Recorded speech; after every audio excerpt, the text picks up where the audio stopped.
이란의 국내 총생산 최대 50%를 통제하는 단 하나의 조직이 있습니다.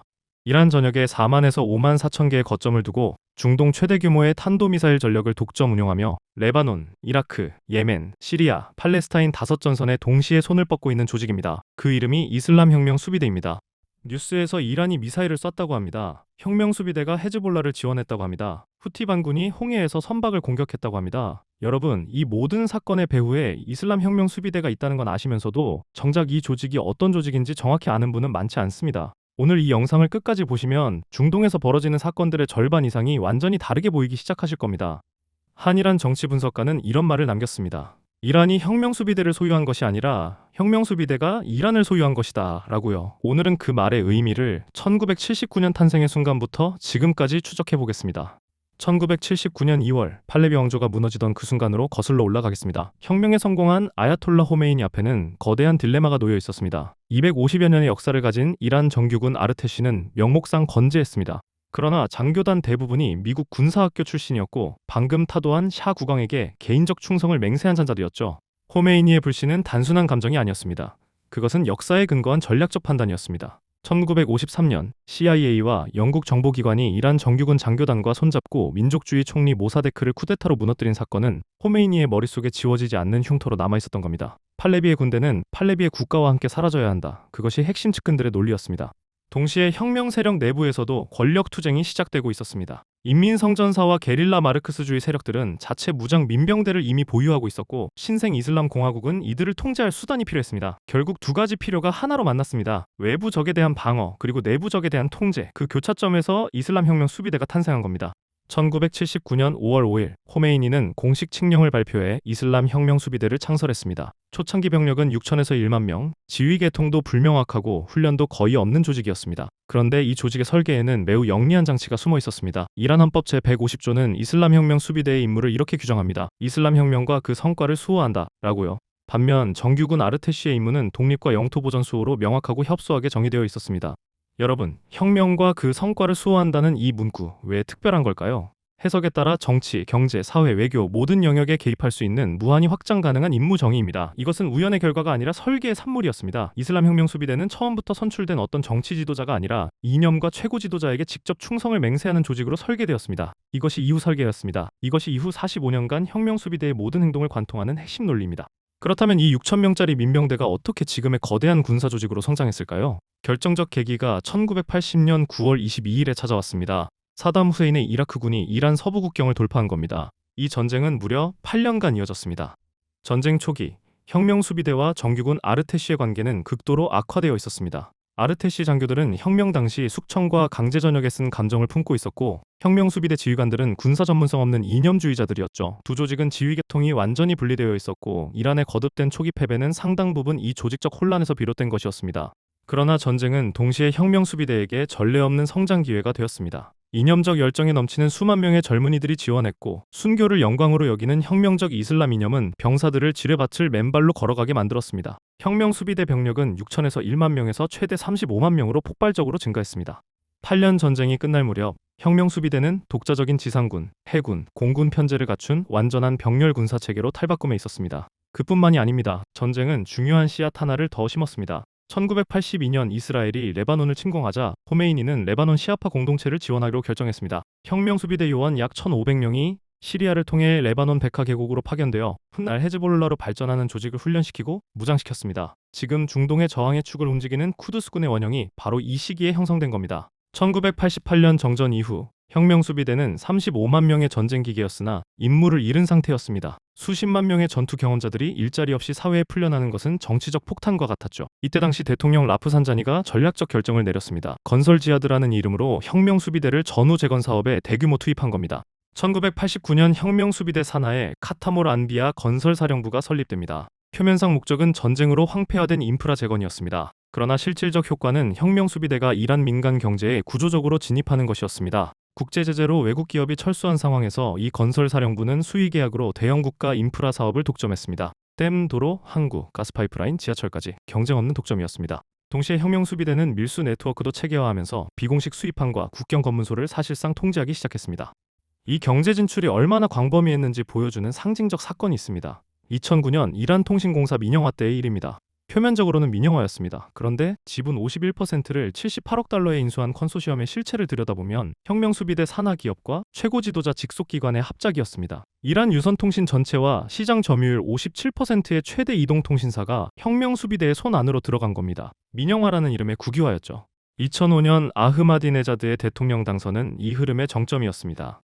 핵심 강요의 절반 이상이 혁명수비대 장교 출신이거나 혁명수비대와 긴밀한 연계를 가진 인물들이었습니다. 내무장관, 석유장관, 국방장관, 교통장관까지 혁명수비대는 총을 든 군대에서 국가 권력 자체를 장악한 조직으로 전환을 완성한 겁니다. 그렇다면 오늘날 이슬람 혁명수비대는 구체적으로 어떤 구조로 이루어져 있을까요? 혁명수비대는 단일한 군대가 아닙니다. 지상군, 해군, 항공우주군, 쿠드스군, 바시즈 5개의 독립부대와 별도 정보기관으로 구성된 이란 국가 안에 존재하는 또 하나의 완결된 군사국가입니다. 첫 번째는 지상군입니다. 약 15만 명의 정규 병력과 이란 전역을 덮는 영토사령부 체계를 갖추고 있습니다. 이 구조가 일반 정규군과 다른 점은 외부 침공 방어보다 국내 불안 진압과 비정규전에 최적화되어 있다는 겁니다. 정예의 사베린 특수전 여단은 시리아에서 하마스와 헤즈볼라 대원을 훈련시키는 한편 이란 국내 시위 진압에도 투입되는 이중 역할을 수행합니다. 2023년 10월 미 재무부가 이 여단 사령관을 직접 제재하면서 그 역할을 공식 확인했습니다. 두 번째는 해군입니다. 약 2만 명 규모로 핵심 전략은 수적 우위를 활용한 군집 공격입니다. 1,500척 이상의 고속공격정이 호르무즈 해협 연안에 분산 배치되어 있습니다. 여러분, 호르무즈 해협은 폭이 가장 좁은 지점이 33km에 불과합니다.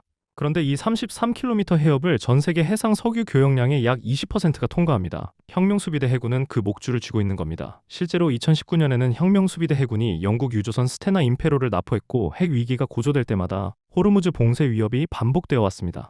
세 번째는 항공우주군입니다. 전략적으로 가장 중요한 부대입니다. 이란의 모든 탄도미사일, 순항미사일, 자폭드론, 군사위성 프로그램이 이 조직 아래 통합되어 있습니다. 이란은 중동에서 가장 크고 다양한 탄도미사일 전력을 보유하고 있습니다. 단거리 파테 110에서 사거리 2000km의 코람샤르사까지 이스라엘과 사우디아라비아 전체가 사정권 안에 들어옵니다. 미사일 기지는 지하 200m 이상의 심층 강화 터널, 이른바 미사일 도시에 배치되어 있어 정밀 타격으로도 파괴하기 극히 어렵습니다. 드론 전력도 주목해야 합니다. 대표적인 자폭 드론 샤헤드 136은 단가 2만에서 5만 달러의 저비용으로 대량 생산됩니다. 2022년부터 2024년 사이 러시아에 1,700대 이상이 공급되어 우크라이나 전쟁에서 실전 검증을 거쳤습니다. 이란이 드론을 외교와 전략의 레버리지로 전환한 겁니다. 네 번째는 쿠드스군입니다. 규모는 정규 요원 5천에서 1만 5천 명에 불과하지만 중동 전략의 핵심 엔진입니다. 가장 간결하게 표현하면 CIA 작전국과 미 합동특수작전사령부를 하나의 조직으로 합쳐놓은 것입니다. 비밀 첩보 수집, 해외 요원 운영, 대리세력 훈련과 무장, 자금 지원, 암살, 전복 활동이 모두 이 조직의 임무입니다. 22년간 이 조직을 이끈 가셈 솔레이마니는 레바논 헤즈볼라, 이라크 인민동원군, 예멘 후티 반군, 팔레스타인 이슬라믹 지하드를 하나의 저항의 축으로 결속시킨 인물이었습니다. 그는 2020년 1월 3일 바그다드 공항에서 미군 드론 공습으로 사망했습니다. 이란 역사상 가장 충격적인 군사적 타격 중 하나였죠. 쿠드스군의 작전 방식을 가장 정확하게 묘사한 표현이 있습니다. 벤처 캐피탈 모델의 전쟁입니다. 소규모 팀이 현지에 진입해 역량의 씨앗을 심고 훈련과 자금을 공급하며 현지 세력이 직접 전투를 수행하게 합니다. 이란의 직접 개입은 최소화되고 손실은 은폐 가능하며 성과는 확산 가능한 전쟁 방식입니다. 헤즈볼라가 이 모델의 가장 정교한 결과물이고 후티 반군이 그 최신판입니다. 다섯 번째는 바시즈입니다. 이란 당국이 주장하는 공식 등록 인원은 1260만에서 2380만 명입니다. 이란 전역에 4만에서 5만 4천 개의 거점이 배치되어 있습니다. 이것은 단순한 예비군이 아닙니다. 이란 사회의 모든 계층과 연령, 직업군을 이념적으로 조직화해 체제 유지에 동원하는 전 사회적 통제 인프라입니다. 2022년 마흐사 아미니 시위 당시 유엔 진상조사단은 바시즈 요원들이 시위대의 머리와 눈을 의도적으로 조준사격했다고 보고했습니다. 이것이 유럽연합이 이슬람혁명 수비대를 테러 조직으로 지정한 결정적 계기 중 하나였습니다. 바시즈는 총만 쏘는 조직이 아닙니다. 학교와 대학교에서 의무적 이념 교육을 운영하고 취업과 학자금, 주거 지원을 조건으로 청년층의 충성을 확보하며 졸업 후 군과 공직 임용 과정에서 이념 검증 자료를 제공합니다. 당장의 폭력 없이도 사회 전체를 체제 논리 안으로 끌어들이는 소프트 헤게모니 기제입니다.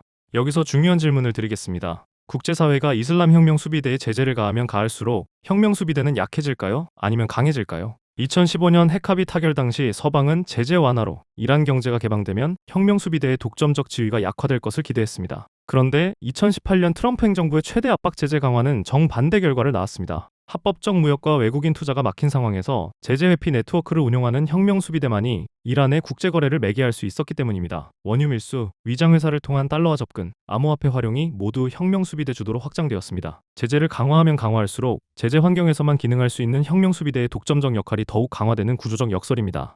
이슬람 혁명 수비대 45년의 진화를 관통하는 논리는 세 가지로 압축됩니다. 첫 번째는 임무 범위의 의도적 팽창입니다. 혁명 수호라는 창설 임무는 매 시대마다 새로운 내용으로 채워졌습니다. 1980년대에는 이라크와의 전쟁, 1990년대에는 경제 재건, 2000년대에는 핵 프로그램 수호, 2010년대에는 제재 회피 경제 관리, 2020년대에는 직접 군사 충돌로 모두 혁명 수호의 이름으로 정당화되었습니다.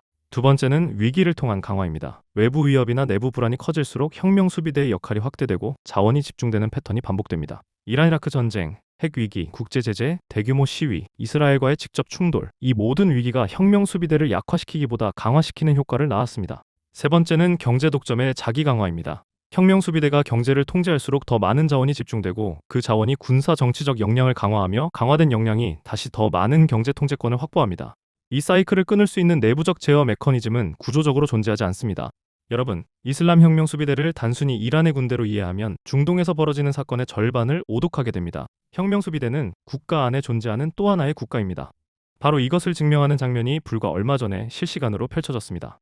2026년 3월 7일 마수드 페제시키안 이란 대통령은 국영 TV 연설에서 미국 이스라엘의 반격 과정에서 피해를 본 걸프 국가들에 사과하고 이들 국가에 대한 공격을 중단하겠다고 선언했습니다. 그런데 그 발언이 채 몇 시간도 지나지 않아 이슬람 혁명 수비대는 바레인 내 미군 기지를 공격했다고 직접 발표하며 걸프국에 대한 미사일 공격을 이어갔습니다. 대통령이 사과하는 순간에도 혁명 수비대는 독자적으로 미사일을 쏘고 있었던 겁니다.